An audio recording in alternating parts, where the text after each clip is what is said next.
پاکستان کو ملا ہے۔ اب جب ہم بات کرتے ہیں ریاست کی، ریاست کا تصور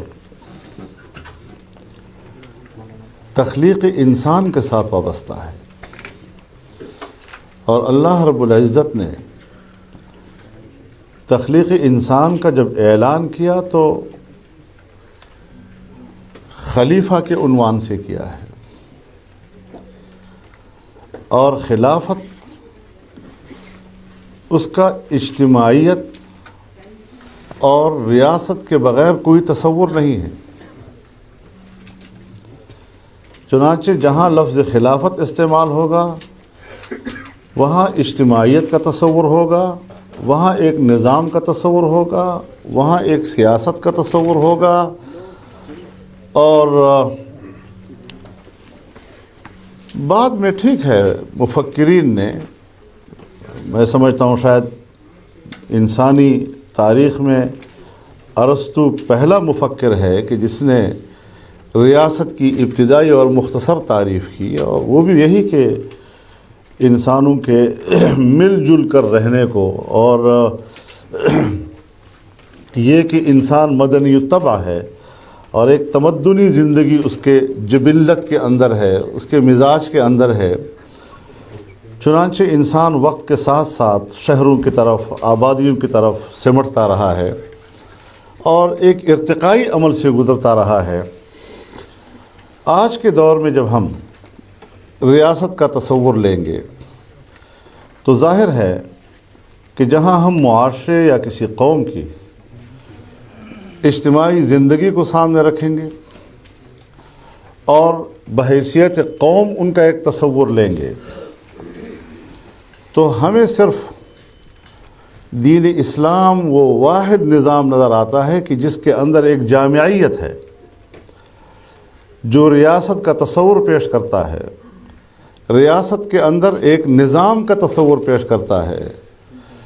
اور جب انسان سب مل جل کر رہیں گے تو انسان کے ایک دوسرے پر حقوق ہوں گے، ان حقوق کے تعین کا ایک تصور رکھتا ہے، اور جب حق مارا جائے گا تو حقدار کو حق کیسے دیا جائے گا، اس حوالے سے دین اسلام اپنا ایک نظام رکھتا ہے۔ اور آج کے دور میں جب ہم جمہوریت کی بات کرتے ہیں تو ٹھیک ہے کہ لفظ جمہوریت جب ہمارے ماحول میں استعمال ہوتا ہے تو مغرب میں اس اصطلاح کو ڈیموکریسی کے حوالے سے استعمال کیا جاتا ہے۔ ایک جو بنیادی طور پر ایک بڑا تقابل پیش کیا جاتا ہے اسلام اور جمہوریت کا، وہ اس بنیاد پر کہ اسلام اللہ کی حاکمیت کی بات کرتا ہے، ڈیموکریسی میں عوام کی حاکمیت کی بات کی جاتی ہے، تو یہ بظاہر ایک متصادم تصورات ہیں کہ جیسے ایک شرکیہ عقیدہ ہو کہ اللہ کی حاکمیت کے ساتھ عوام کی حاکمیت کا تصور آپ نے وابستہ کر لیا۔ لیکن اگر ہم بحیثیت ایک پاکستانی کے پاکستان کی پہلی دستور ساز اسمبلی کے قرارداد مقاصد کا مطالعہ کریں تو اس میں عوام کے نمائندوں کی وساطت سے ایک نظام حکومت کی تشکیل،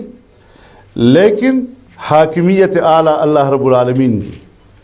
اور آج بھی وہ آئین کا، ہمارے آئین کا حصہ ہے۔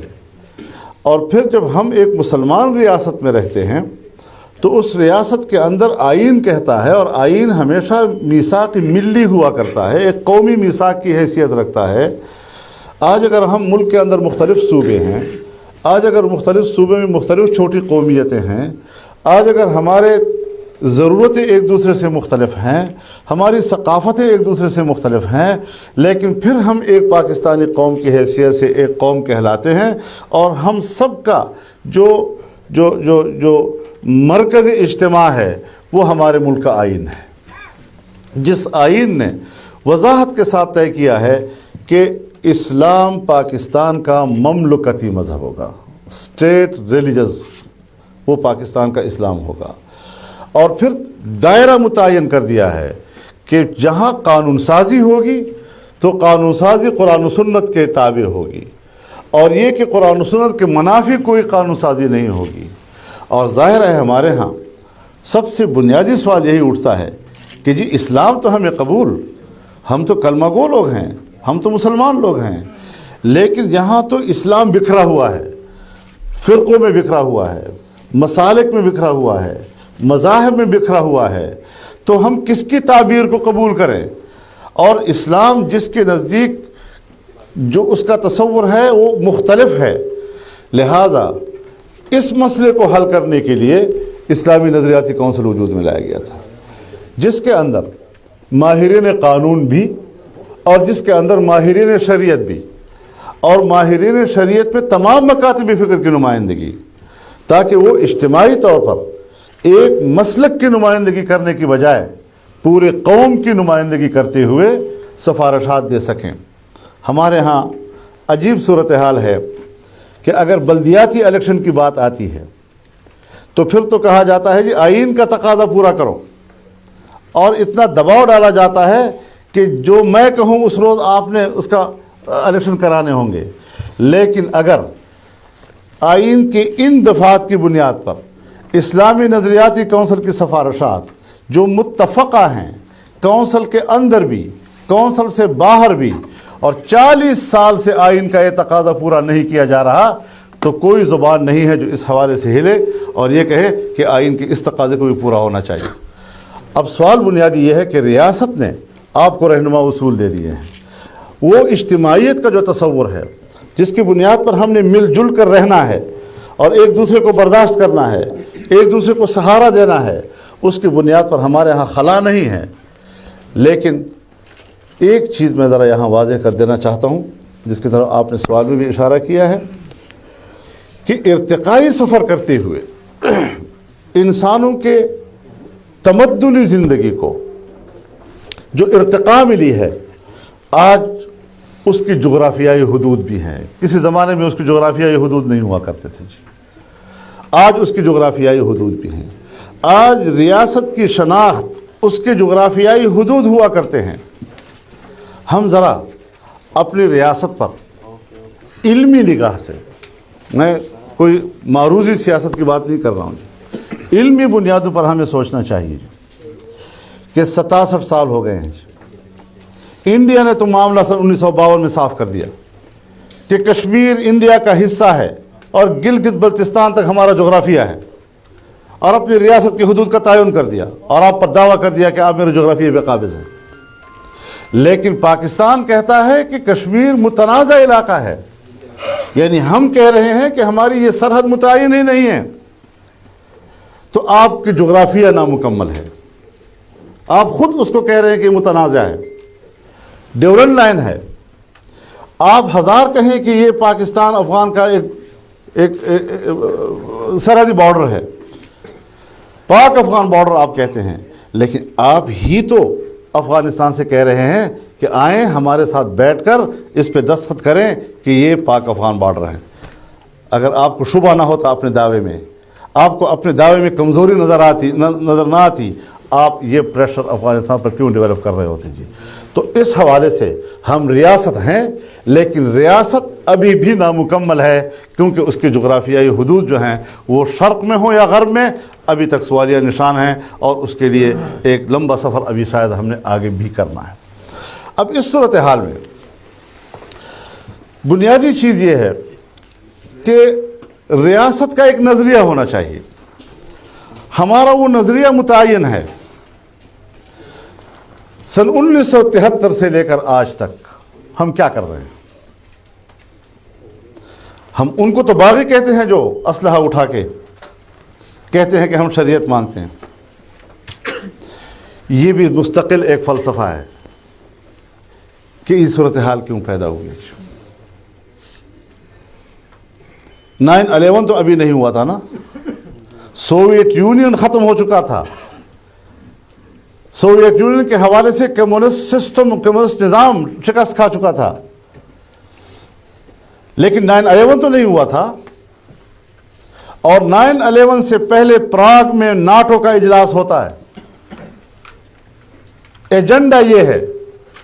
کہ ناٹو کی تشکیل سوویت یونین کی توسیع پسندانہ عزائم کو روکنے کے لیے ہے، اور سن 1949 میں یہ تنظیم بنی تھی، لہٰذا اب یہ تنظیم تحلیل ہو جانی چاہیے، اب اس کی مزید افادیت نہیں ہے۔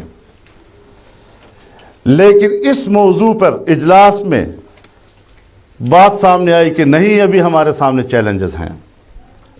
ابھی ہمارے سامنے اسلام اور مسلمان ہے اور اس تنظیم کو ابھی برقرار رکھنا ہے۔ آج جو نقشہ منظر آپ کو اسلامی دنیا میں نظر آ رہا ہے، اس پر ذرا غور کیجئے کہ 9/11 سے پہلے جس بہت بڑے بین الاقوامی اجلاس کے اندر اس بنیاد پر ناٹو کو دوام دیا جا رہا ہے اور اس تنظیم کو برقرار رکھا جا رہا ہے، یہ جھگڑا ان کا پیدا کردہ ہے یا ان بیچارے مسلمانوں کا؟ کون اس کا سبب بنا ہے؟ ہمیں ذرا اپنے سے یہ سوال کرنا چاہیے کہ ایوب خان کے ساتھ تو سیاسی جماعتوں کے معاملات طے ہو گئے تھے، پارلیمانی طرز حکومت اور بالغ رائے کی بنیاد کے دونوں نکات پہ، لیکن سن 1969 کے اندر یحییٰ خان ٹیک اوور کرتا ہے، معروضی وجوہات بتلاتا ہے تاکہ قوم تسلیم کرے کہ ہاں اس کی ضرورت تھی۔ کیا کسی کے دماغ میں اس وقت یہ بات تھی کہ سن 1971 میں مشرقی پاکستان کی مہم جوئی ہونی ہے اور یہ مہم جوئی ایک سویلین پرائم منسٹر یا پریزیڈنٹ نہیں کر سکتا، اس کے لیے ایک ڈکٹیٹر کی ضرورت ہے؟ سن 1977 میں ذوالفقار علی بھٹو اور سیاستدانوں کے درمیان مفاہمت ہو گئی تھی، مارشل لا لگایا گیا، وجوہات معروضی بتائے گئے۔ ہم سب بھی جذباتی تھے کیونکہ بھٹو سے ایک جنگ لڑ چکے تھے ہم لوگ، رد عمل میں بہت سے لوگوں کے ان کے لیے رویہ نرم تھا، لیکن کس کو معلوم تھا کہ 1979 کے اندر افغانستان کی ایک نئی مہم جوئی ہے جس کو ایک سویلین لیڈر جو ہے وہ کنڈکٹ نہیں کر سکتا جب تک کہ ایک ڈکٹیٹر موجود نہیں ہوگا۔ پھر 1999 میں جنرل مشرف تشریف لاتے ہیں، تنازع نواز شریف کے ساتھ ہے، نواز شریف بڑا نااہل ہے، اس نے بڑا کام خراب کیا تھا، ٹیک اوور کرتا ہے۔ کس کو معلوم تھا کہ 2 سال کے بعد 9/11 ہونا ہے اور افغانستان کی اس نئی مہم جوئی کو پھر کنڈکٹ کرنا ہے ایک ڈکٹیٹر نے؟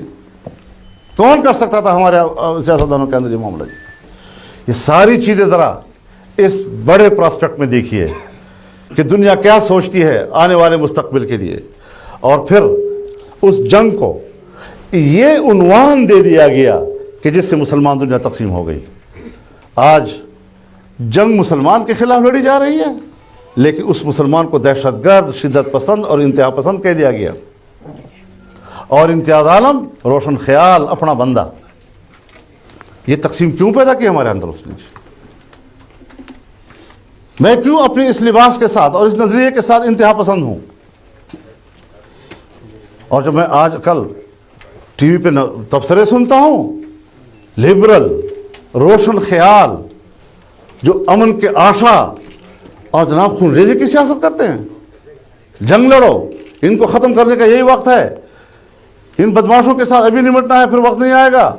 یہ خونخوار لوگ، یہ عنوانات ہم نے آپس میں قائم کر لیے۔ تو آج مسلمان کو تقسیم کر دیا ہے انتہا پسند، اعتدال پسند، روایت پسند، روشن خیال، اور اگر انتہا پسند ہے تو پھر ان کو سزا ملنی چاہیے، must be punished، اور اگر اعتدال پسند ہے تو پھر ان پر نظر رکھنی چاہیے، must be watched، اور اگر روایت پسند ہے تو پھر ان کے ساتھ گزارا کرنا چاہیے، ٹیک دم ایزی، اور اگر انلائٹن ہے، روشن خیال ہے، اپنا بندہ ہے۔ اس تقسیم کو آپ دیکھیں، یہ آج کے اس دور میں یہ اصطلاحات ہم نے سنے، ہم بھی طالب علم ہیں، آخر ہم بھی اب 60 سال کو عبور کر رہے ہیں،